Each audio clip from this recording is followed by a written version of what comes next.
base in Alaska.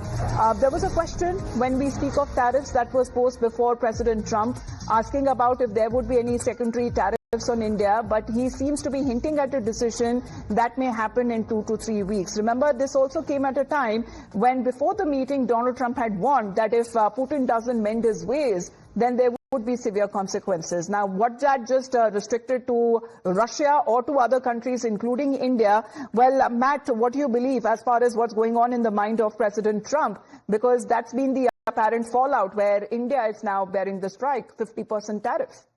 No, I can tell you what the thought process is. Donald Trump and America has leverage over both Ukraine and Russia. So on Ukraine, the simple matter of fact is that we have been largely funding and providing them with weapons, and they know that. So that's one bit of leverage. The second bit of leverage would be primary sanctions against Russia, that if we start cracking down, their economy is already hurting. We could hurt them even more. And if we were to impose secondary sanctions, meaning that if we were to, for example, get the European Union to stop buying natural gas or petroleum from Russia, and if we were able to, through tariffs, to encourage India not to purchase as well as China, Russia would be hurting. So I think that, look, you can catch more flies with honey than you can with vinegar. I think that Donald Trump would like to be cordial and have good relationships with both countries.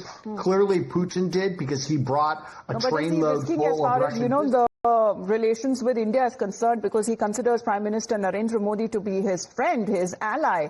But India already has pointed out when it comes to double standards are concerned, especially of the West, who continues to purchase Russian oil and energy, however, seem to be singling out India or targeting India in this regard.